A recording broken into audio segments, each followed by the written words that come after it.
Les calanques sont ma première femme. Et j'y suis marié à vie. Hein. Donc forcément, j'ai des maîtresses à côté. En vélo, je suis à environ à 20-25 minutes. Chaque matin, c'est plus qu'un bonheur. Quand je selle mon cheval, que je commence à atterrir au bord de l'eau, ça y est, à mon cul qui est déjà sur les cailloux. Hein. Qu'est-ce qui peut m'arriver de pire, quoi.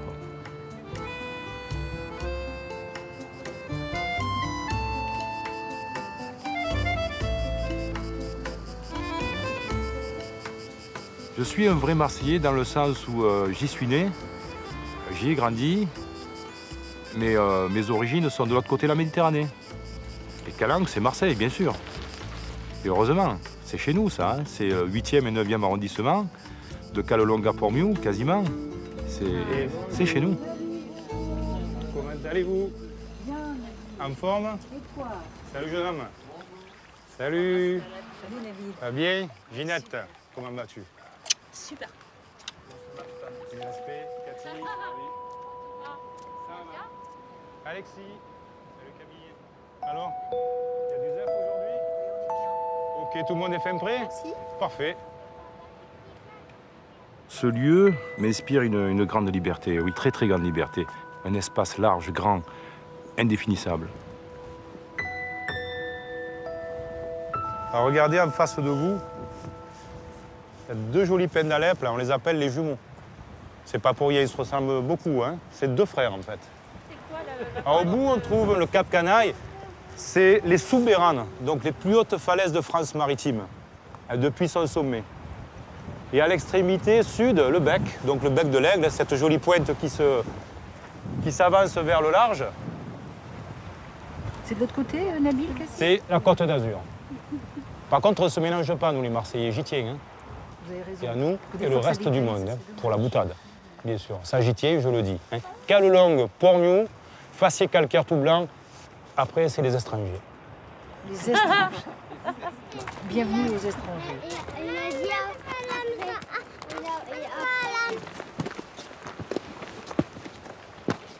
Alors, regardez, prenez un, deux ou trois cailloux, plats, plus ou moins. Il y en a une qui décompense. Petit essai? là-bas. Allez, Ça veut dire que c'est un grand clou au niveau du caillou.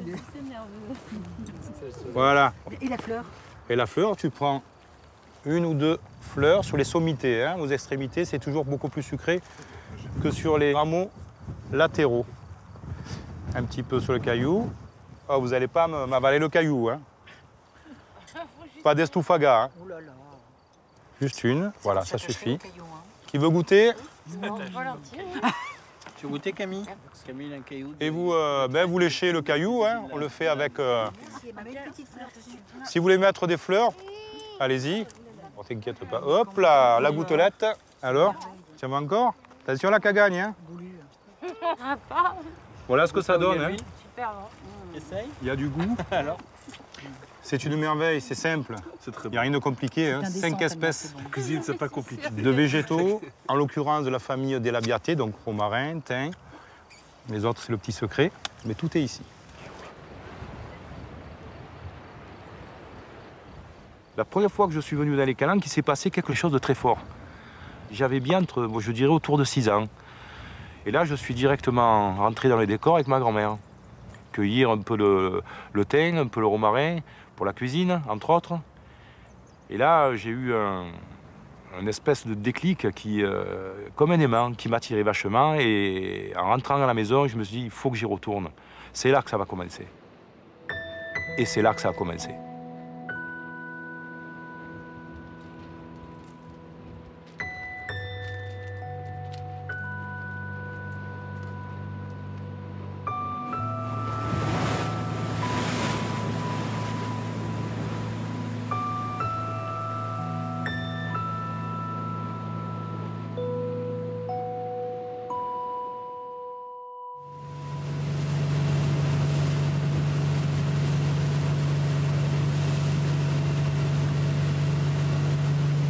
J'ai eu la chance de naître au pied des Calanques, là où j'habite toujours d'ailleurs. C'est un quartier que je ne peux pas quitter. J'ai couru partout sur la planète, mais je reviens toujours poser mon sac au même endroit.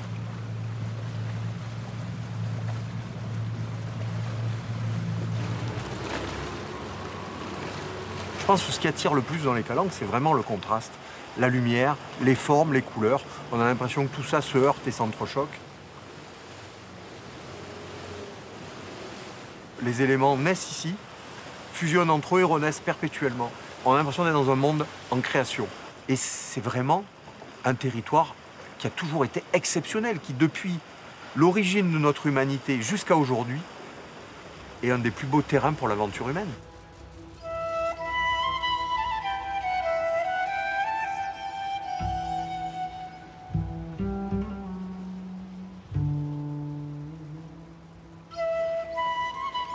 Il existe des calanques plus secrètes que d'autres. Certaines sont totalement cachées aux yeux du randonneur. Elles portent d'ailleurs des mystères. Souvent, elles sont associées à beaucoup d'histoires ou de légendes. Je pense par exemple à la calanque des Anglais, qui est devenue, après on l'appelle plus souvent maintenant la calanque des contrebandiers, qui a été longtemps un refuge pour les corsaires anglais, qui pouvaient se cacher derrière l'île de Riou. Et ça lui permettait d'attendre le passage des convois commerciaux pour les agresser et les dépouiller.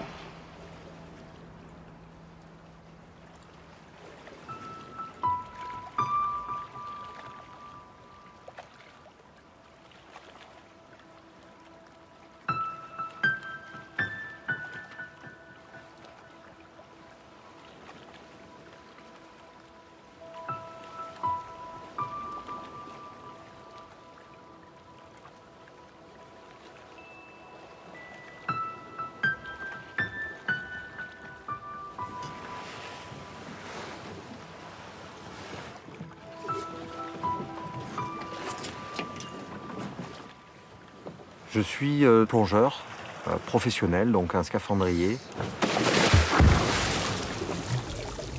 J'ai commencé la plongée il y a exactement 50 ans à Marseille.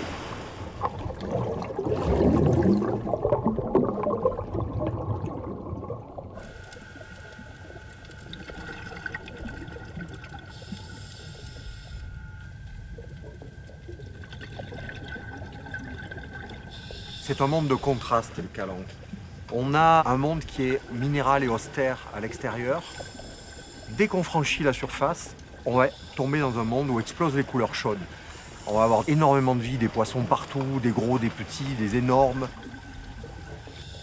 Ce contraste est absolument stupéfiant parce qu'on a vraiment l'impression de franchir un monde totalement différent.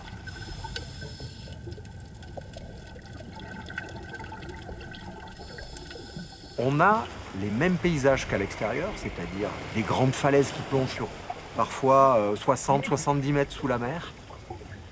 On va retrouver des grottes, des canyons, des failles. C'est vraiment là que sont les plus belles plongées de Méditerranée.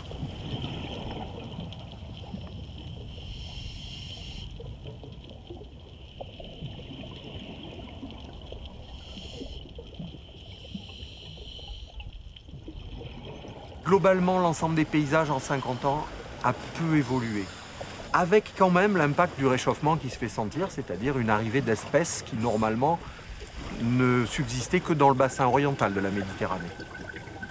Et on commence à avoir des colonies de barracudas énormes, similaires à celles de mer Rouge, du genre 250 individus, avec des poissons qui atteignent parfois les 70 cm. Ça, c'est nouveau. La partie sous-marine des calanques va témoigner de tous les efforts de l'aventure humaine. On a à peu près toutes les traces à partir du moment où l'homme a pensé à naviguer jusqu'à aujourd'hui. Il y a eu des fortunes de mer, des bateaux ont coulé, il y a des tempêtes terribles dans le secteur, il y a des dangers partout, des récifs. Donc forcément, on a un patrimoine immergé exceptionnel.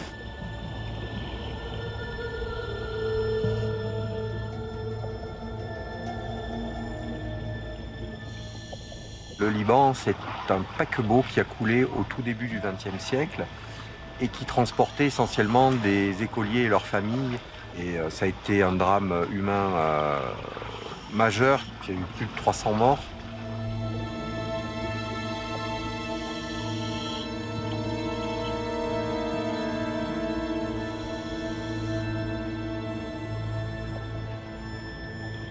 Alors la particularité du Liban, d'abord, c'est de voir un bateau construit au 19e siècle, encore en assez bon état, avec sa machinerie à vapeur, donc ses citernes, et cet aspect de vieux bateau désuet a un cachet un peu inhabituel par rapport aux bateaux sur lesquels on peut naviguer aujourd'hui.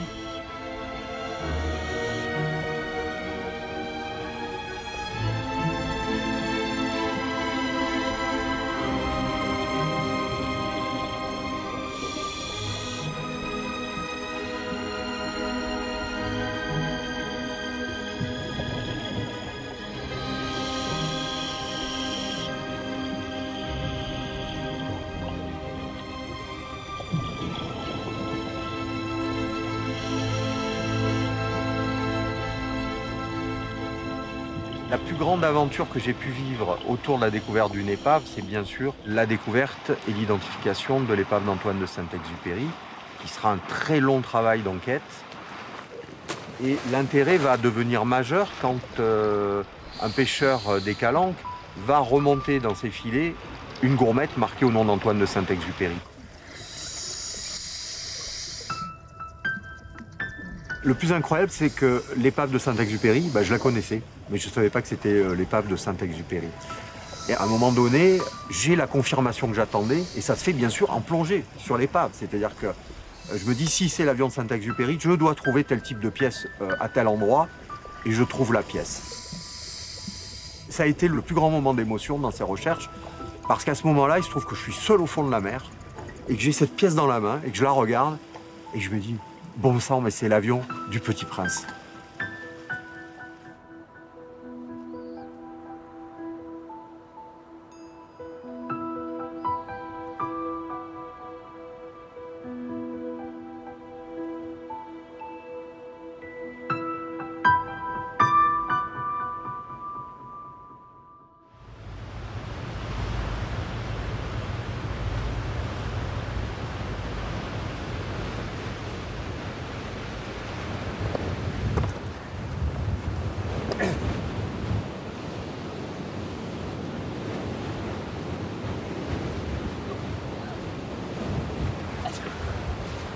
Les pescadous de la Martiale sont des vieux loups que rien n'égale. Ils iraient n'importe où dans la rafale. Ce sont des casse-coups dans leur you-you. De la sardine aux plus grosses squales. Dans les coffres, ils prennent tout. Les pescadous de la Martiale sont les plus forts de tout. Les pescadous. Quand ils quittent la mer, en amour rondelaire, ils pêchent au figuré. Pêcher, c'est leur mignon péché. Un clin d'œil polisson, un bon coup d'hameçon, et sous ils sont vainqueurs. Quand ils pêchent les cœurs des frotadous.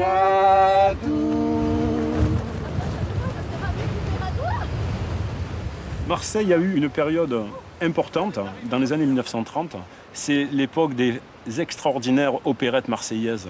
Et quelque part, nous sommes aussi attachés à ce patrimoine musical qui est quasiment totalement oublié. Et nous ressuscitons, dans des moments très conviviaux, ces vieilles chansons populaires qui mettaient de la bonne humeur autour de la table marseillaise.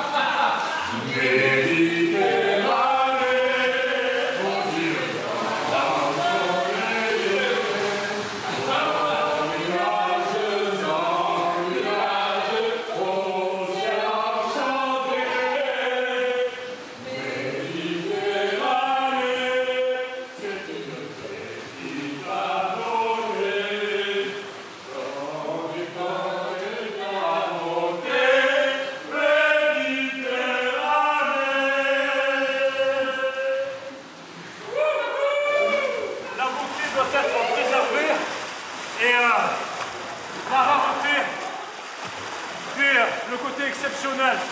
Donc, nous montrons ces endroits qu'exceptionnellement, mais sans jamais les localiser précisément, pour que ces lieux merveilleux ne soient pas détériorés. C'est les moments où on se revoit, il y a 45 ans, gamin, on venait se baigner ici quand on avait 6-7 ans. On était tout à fait heureux, on avait découvert ça. Et c'est des moments merveilleux. Finalement, on est des adultes avec un corps d'adulte, mais un cœur d'enfant.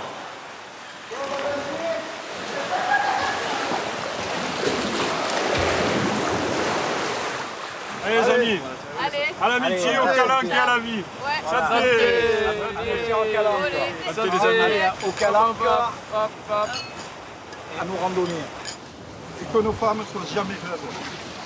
Ça nous arrive beaucoup de passer pour des huluberlus. On est des joyeux fadas, comme on dit à Marseille.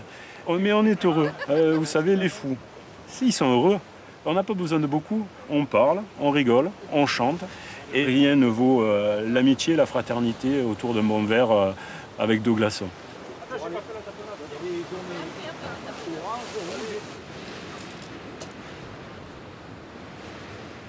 Allez, c'est parti pour aujourd'hui.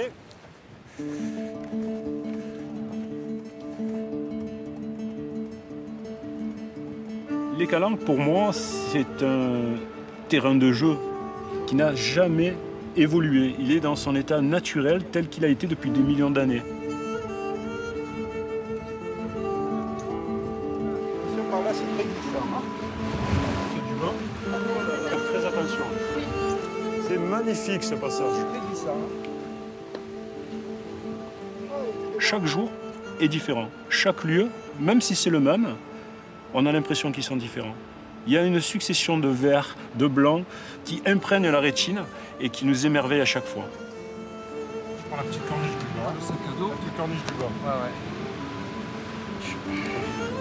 Tranquille, un pied devant l'autre. Voilà, doucement. Voilà, tu y passes. Ce qui fait ma passion des calanques, c'est cette notion de liberté. Dans un monde où tout est réglementé, dans un monde où tout est canalisé, lorsqu'on est à côté d'une ville immense, on n'a pas les mêmes contraintes que si l'on habite dans les Alpes ou à la campagne. On est tout de suite confronté à ce choc entre un paysage extrêmement sauvage. Et c'est ce qui fait cet amour, c'est ce changement total lorsqu'on franchit les premières collines, c'est de se retrouver seul face à la nature. Et ça, on ne peut le retrouver nulle part ailleurs.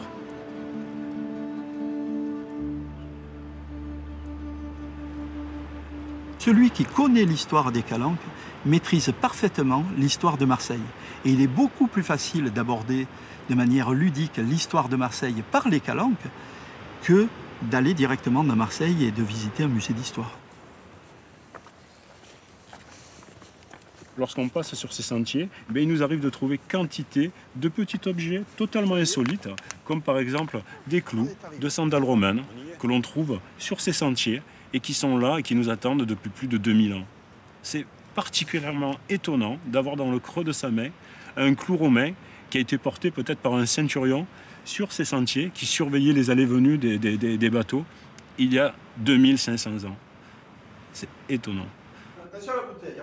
Oh, l'ancien Godard, qui tourne dans l'air. Si c'est pisse, à toi, bébé. Vas-y Léon, envoie bien le bouchon. Une partie de pétanque, ça fait plaisir. La boule paraît se plante comme un loisir. Tu la tires, tu la manques, change ton tir. Une partie de pétanque, ça fait plaisir.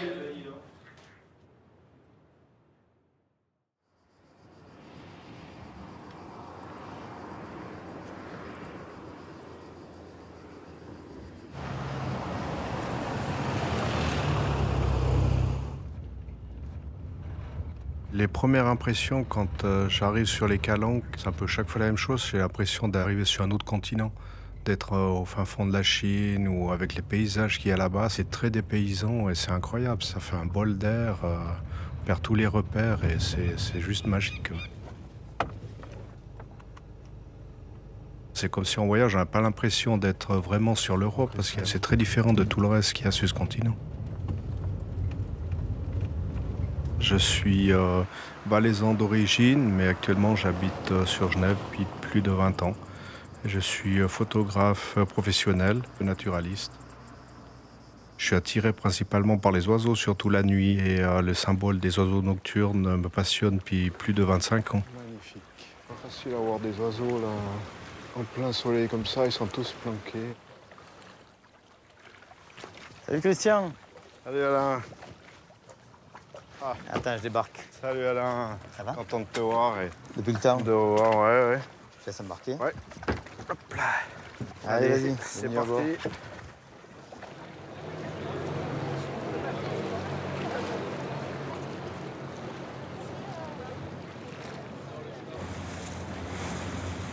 Un gros martinet.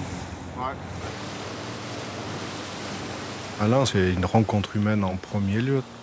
J'ai partagé ce que je ressens de la nature et ce que j'aime, et lui aussi. Donc c'est vraiment un échange. Je n'ai pas rencontré juste un garde qui aurait pu être un autre garde.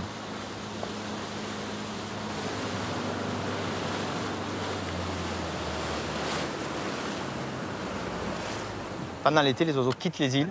Une grosse partie va hiverner sur les lacs alpins, et notamment le lac Léman et le lac de Neuchâtel. On a bagué des oiseaux pendant des années, des poussins, qui ont été revus, observés au Havre, d'autres en Angleterre, d'autres en Espagne. Donc il y a une grosse dispersion qui se fait après la période de reproduction. Et ensuite, les oiseaux qui ont niché sur les îles reviennent dès le mois de novembre pour se reproduire à nouveau.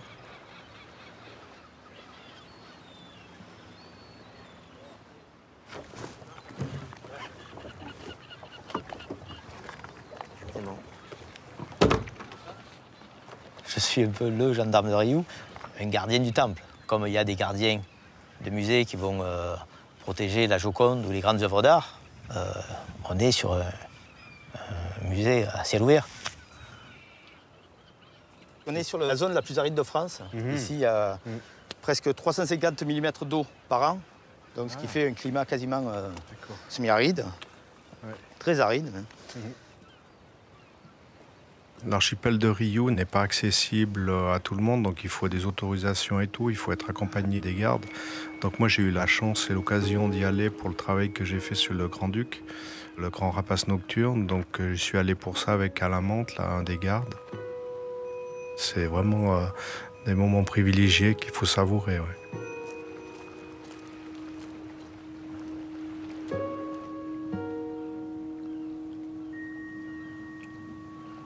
Marseille est une des rares grandes villes qui a conservé des grands territoires naturels et qui sont accessibles avec un ticket de métro ou avec un ticket de bus.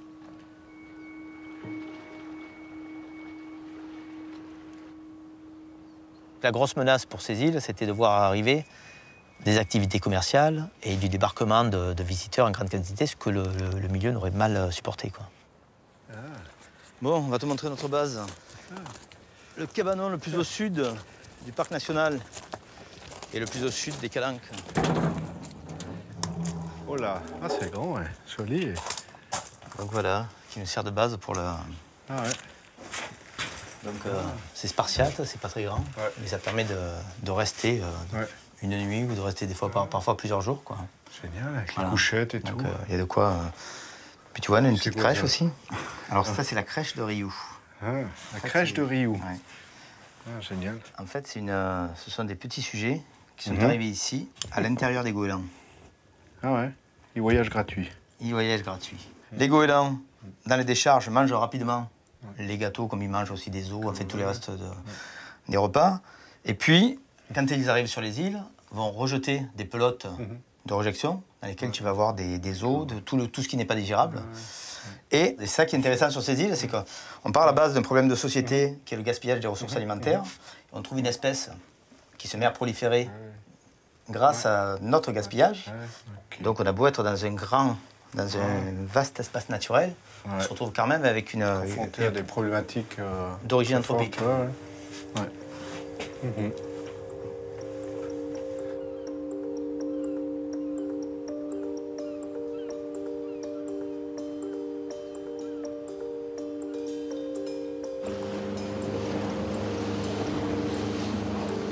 Ah oui, ils sont là.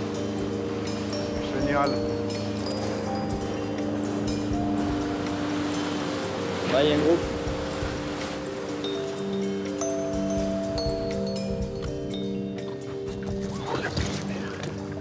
Chaque soir, il y a un spectacle assez incroyable qu'il ne faut pas rater, puis surtout pas déranger, pas aller trop près. C'est le radeau des Puffins. Ça, Ça, c'est absolument incroyable. C'est les oiseaux qui passent toute la journée en mer, qui vont chasser, qui mangent les poissons et tout. Et puis après, ils se rassemblent sur une superficie assez petite. Ils peuvent être plusieurs centaines le soir, juste avant la tombée de la nuit. Et puis après, les adultes, ils vont nourrir les jeunes qu'ils attendent au nid. Et puis après, ils repartent dormir en mer.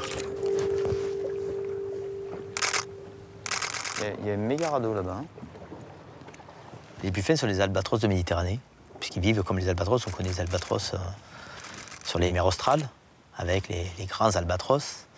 Et on a des albatros à Marseille.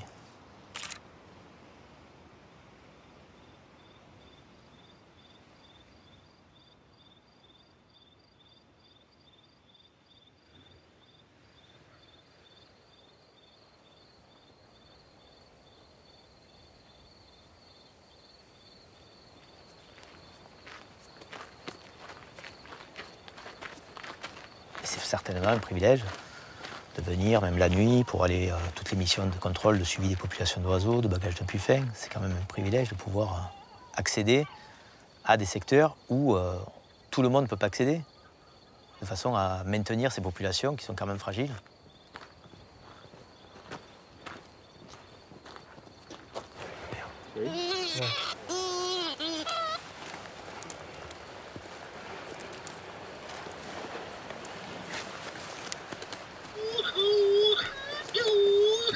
Un beau pépère. Ouais. Les puffins sont très craintifs. Ils ont besoin de trouver des sites tranquilles dans lesquels ils vont rentrer dans des terriers pour passer inaperçus, se dissimuler et pondre un seul œuf.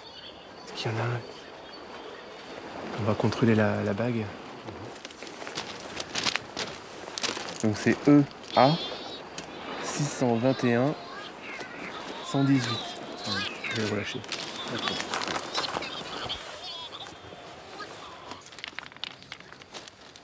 Et encore tout son duvet. Ouais, tout ça, c'est le duvet qui va perdre. On commence à avoir les remises. Ouais, vu la taille du bec. Ça a l'air d'être un petit monsieur. Donc le terrier, c'est le numéro CB 01. Je sais. Ce sont des oiseaux qui vivent longtemps. On a des oiseaux qui sont bagués il y a plus de 35 ans par d'autres ornithologues et qui reviennent chaque année nicher dans le même terrier.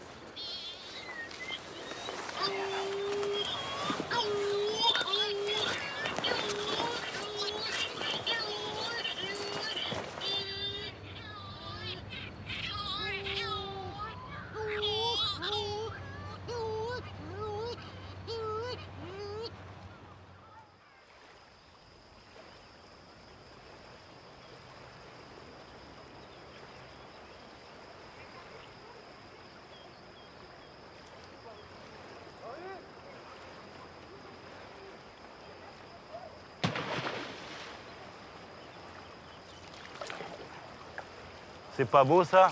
C'est les coquillages que vous voyez accrochés sur le bas des rochers. Avec un peu de beurre, c'est parfait. Et avec un peu de chance, le poulpe pour une petite salade à l'ail. À l'origine, c'était une vallée qui a été donc creusée par la montée et descente des eaux. Durant les époques de glaciation, bien sûr.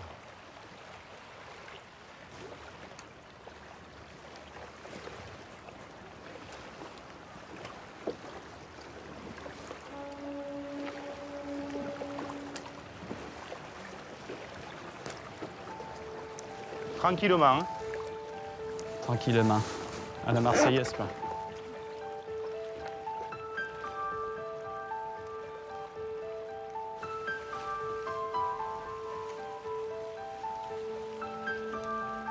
En bateau ou en kayak, ce que je ressens, c'est la fluidité, ce que n'a pas le relief.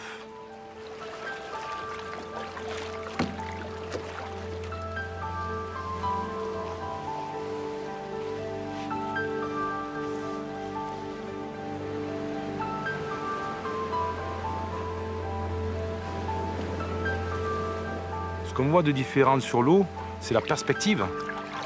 Et puis cette masse calcaire qui s'arrête net sur une lame d'eau, cette cassure par la mer, c'est incroyable. C'est fantastique. Ces dentelles déchiquetées par la mer, ouais, c'est impressionnant.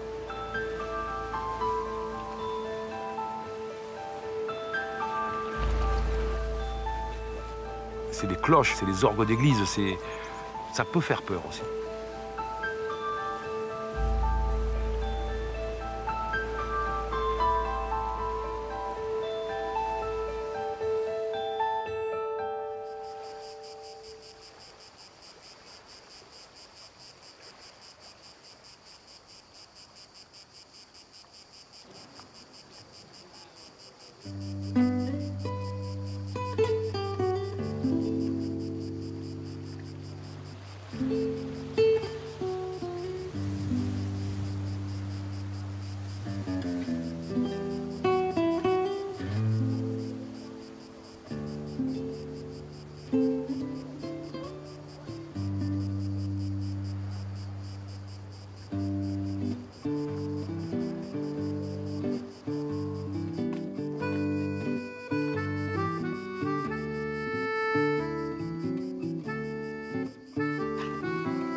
Je ne veux pas aller passer des vacances ailleurs, je ne serai jamais aussi bien qu'ici.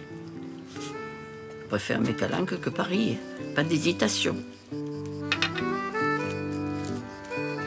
Lorsque je suis tranquille sur mon relax, j'écoute le poste et puis que j'entends 5 km de bouchons, 20 km de bouchons, et les gens sont coincés, où est le plaisir? Moi je suis super bien sur ma terrasse. Le reste, j'ai tout ce qu'il me faut ici. C'est notre Hawaï.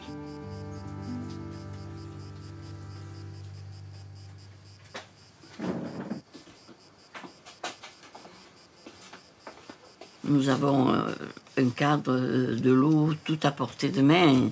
Il y en a qui partent à Tahiti ou très loin pour pas avoir pas mieux que nous. Hein.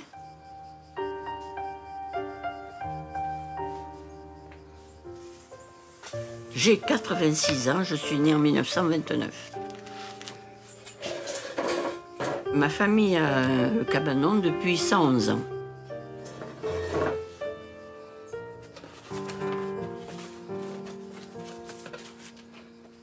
C'est celle-là. L'origine de ces cabanons, ça doit dater de un peu avant 1900. C'était des pêcheurs qui venaient là. Et puis, ils ont construit des petits cabanons tout à fait insalubres pour se mettre à l'abri du mauvais temps, l'hiver, la pluie et tout. Et pour pouvoir être sur place, pour pouvoir repartir le lendemain. Et puis après, petit à petit, ça s'est modernisé et ça s'est un peu plus habité, construit.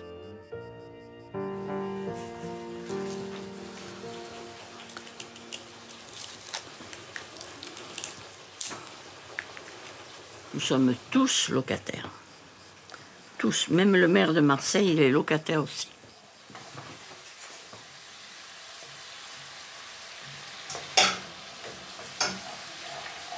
D'avoir un cabanon, c'est impossible. Parce que les gens comme nous les avons, nous les gardons, bien sûr.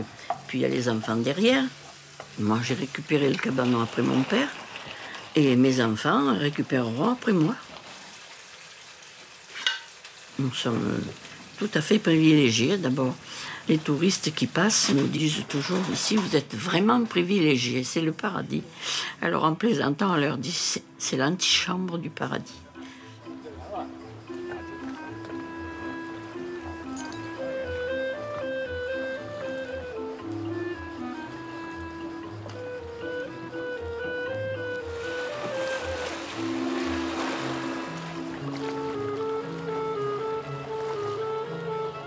La mer, pour moi, c'est vital.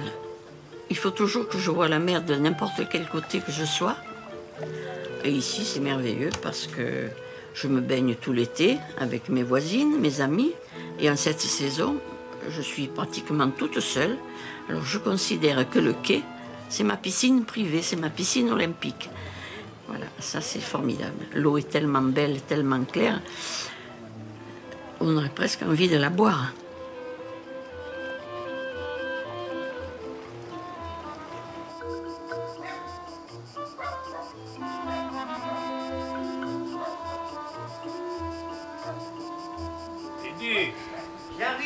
Ah. Oh là là. J'ai fait des crevettes en sauce. Oh là là. Et des Oh ben j'ai bien fait de d'anchois. passer. Hein. Tiens, tu veux pas un peu mélanger, Raymond? Ça sent bon. Hein. Allez, c'est bon.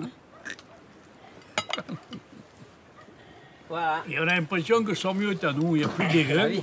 La vie de Calanquet, c'est Et ça. on va ok quand on descend prendre le bain. Ouais. Ça va? Ça? Merci Dédé, c'est bon, je garde ma ligne parce que j'ai une fiancière. oui. Garde ta ligne, Allez, parce Gérard. qu'après on ne te reconnaîtra plus. Mais c'est ça le merveilleux de Sormieu et des Calanques, hein.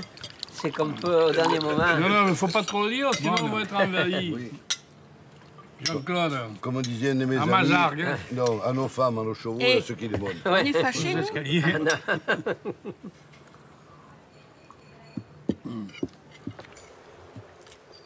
Ce qui est convivial, c'est ce mélange des genres. André, c'est pas sensationnel. Ce qui fait que tous ces gens, quand ils arrivent à Sormieu, se retrouvent égaux. Il n'y a plus cette différence. Je dirais que la valeur pognon, si on peut dire, n'existe plus pratiquement. Et ça existe rarement dans la vie actuelle.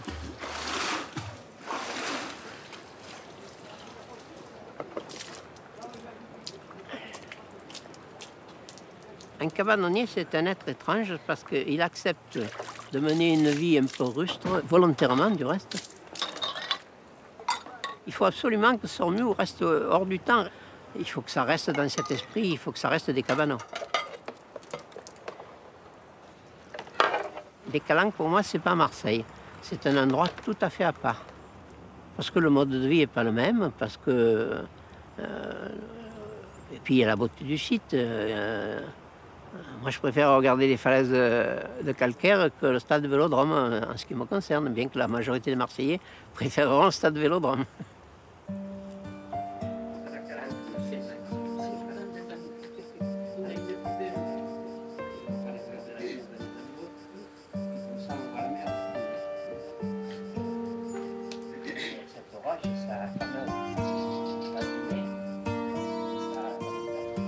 Bon, Raymond, viens, on va aller faire un tour sur le banc des vieux. Ou alors, si tu préfères, le banc des amoureux. Ça risque de faire parler tout à la Calanque.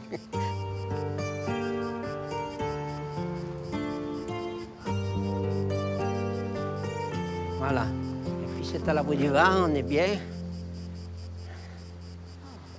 Voilà. Et on a une jolie vue sur la Calanque. Mine de rien, ça fait 77 ans que je viens à Sormieu. Mon papa me menait manger là, chez Fache, chez le pêcheur. La bouillabaisse, j'avais 5 ans, on venait à pied par les Baumettes. Et après, il y a eu une certaine interruption pendant mon adolescence. Puis je suis revenu vers 14 ans et depuis, je suis venu sans interruption. Et je suis toujours aussi amoureux de cette Calanque. Voilà. Et moi, c'est pareil. Je ne peux pas m'en passer. Si je suis absente 2 jours, 3 jours, ça me manque. Je le sais, puisque quand je m'absente 3 ou 4 jours, tu me téléphones pour savoir si je ne suis pas malade. Avec cette réverbération, on ne distingue plus Cassidagne là-bas. Ouais. Moi, il m'arrive de partir de chez moi avec les soucis de la vie courante, quoi. J'arrive ici, on commence à parler avec des amis et tout, on oublie tout. On raconte des histoires entre nous, on parle du passé, ce qui n'est pas rien. Je ne ferai jamais une croix sur les Calanques. Il me reste ça et tant que je pourrai le faire, je le ferai jusque dans les moments où je serai capable de le faire.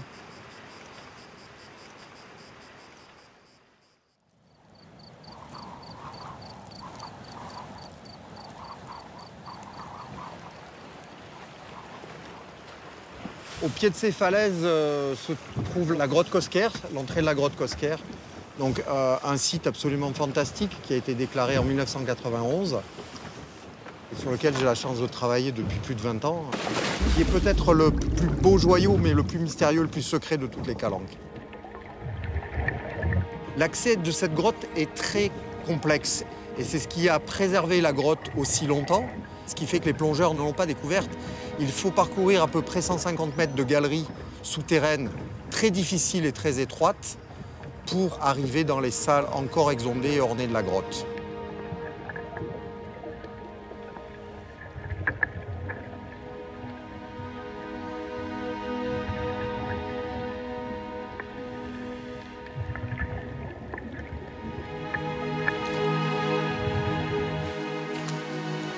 Quand on pénètre dans la grotte Cosquer, on remonte dans notre plus lointain passé. Et bien sûr, ça a un impact sur notre façon de voir la vie, de voir le monde. Au-delà d'être un choc, je dirais, esthétique seulement, c'est un choc psychologique profond, la grotte Cosquer.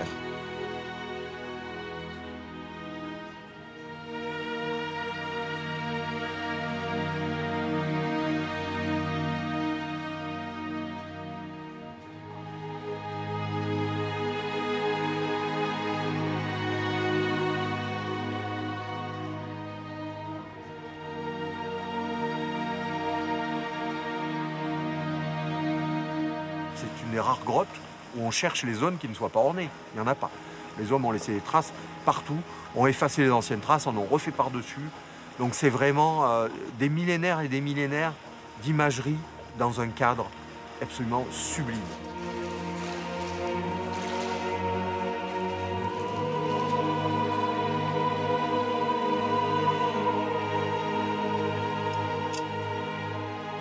Je crois que j'ai passé des heures à le contempler et je ne m'en lasserai jamais. Ce bison est vraiment une œuvre majeure.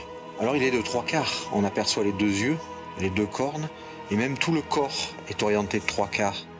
Ensuite, malgré les bombés et les creux de la paroi, quand on le regarde à distance, il a des proportions parfaites. Pour son âge, je la trouve très moderne et intemporelle aussi.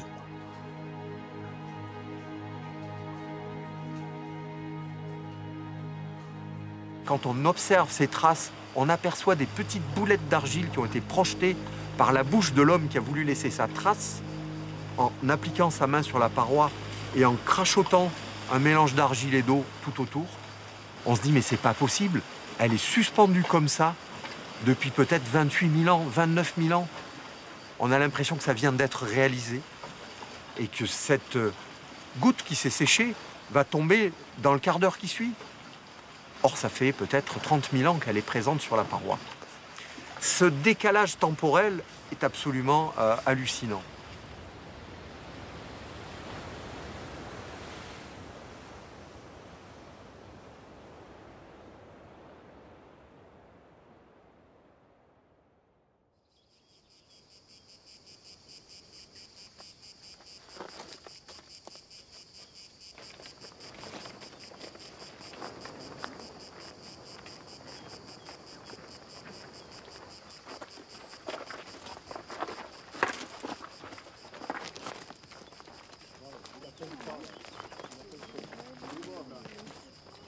C'est par là qu'on va passer.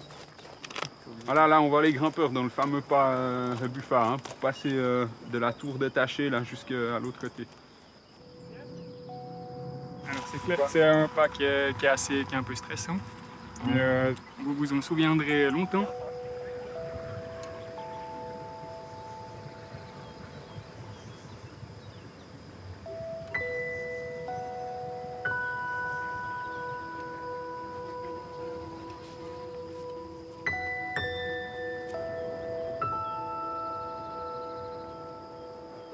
À droite, Eric, là.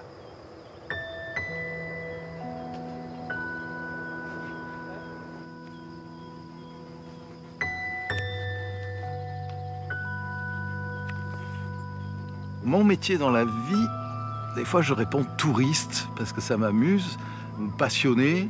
Sinon, mon vrai métier, c'est auteur. Je fais des bouquins, j'illustre des bouquins.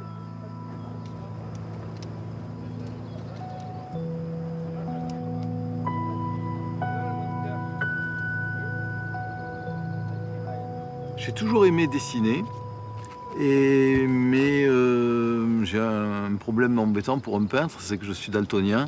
Je ne vois pas les couleurs ou très très mal. Je confonds tous les verts, les marrons, les oranges, tous les roses, tous les bleus, tous les violets. Donc je vois beaucoup moins de couleurs que ce que vous pouvez voir vous.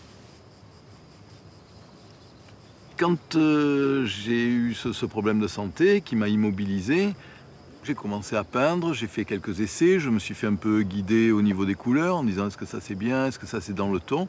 Et petit à petit, je me suis pris au jeu et je me suis mis à faire des aquarelles régulièrement qui me servent pour mes livres.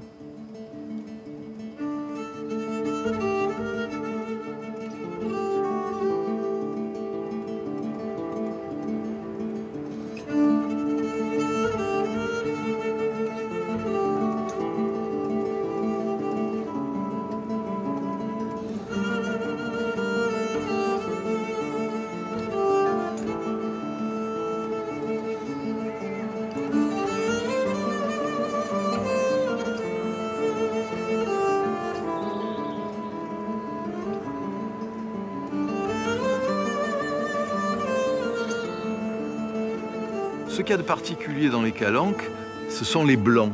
Il faut laisser beaucoup de blanc pour laisser respirer le rocher.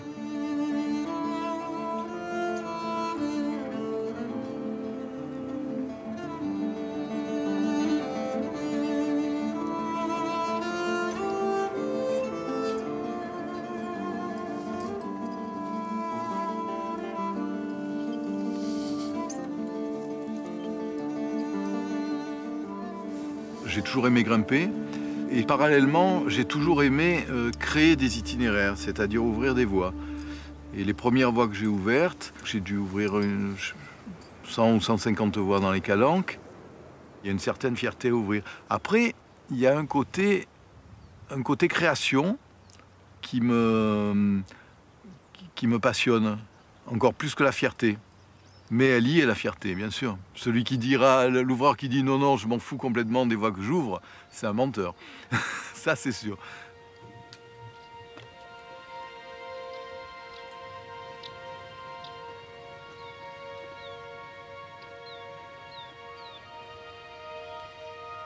C'est quelque chose de fondamental, l'aquarelle, ouais. Mais je suis d'abord grimpeur avant d'être aquarelliste.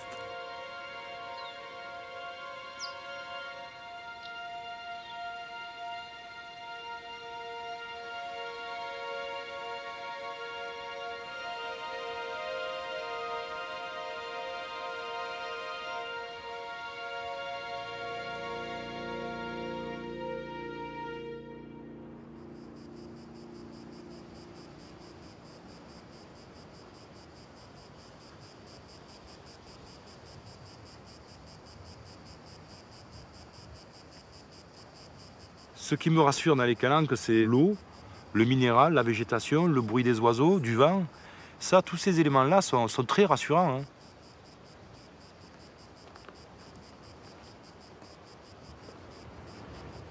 Et dans les calanques, je retrouve mon âme d'enfance. Ça reste là, oui. C'est une âme flottante autour de moi, oui.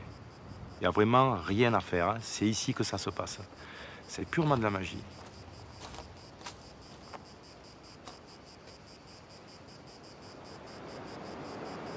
Le mal des calanques, je ne sais pas s'il existe, mais à mon avis, je pense qu'il devrait le mentionner, hein, parce qu'il existe, je crois. Hein. Si je prends un exemple, quand j'étais monté à Paris, ça a fait rigoler beaucoup de monde. Hein. Eh bien, j'ai pris de l'eau de mer de chez moi, là derrière, et j'ai pris de l'air des cailloux autour d'un chien de kermesse, je suis enfermé dans un bocal pour l'amener à Paris. Et quand j'étais malade, j'ouvrais le bocal et je reniflais tout ça. J'étais heureux. Il y avait un petit peu la fauvette qui me parlait, un peu la girelle qui me grattait un peu le dos, j'étais content.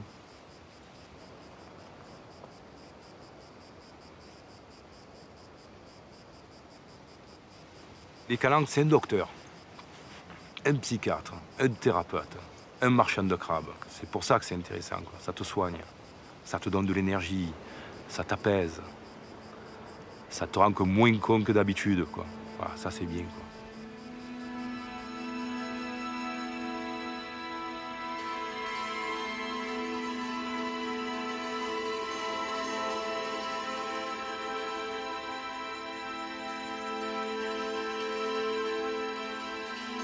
Je se sent un petit peu comme un martinet ou un chouca des tours en train de planer au-dessus de l'atmosphère marseillaise. On a l'impression que tout ce petit monde est bien à nos pieds.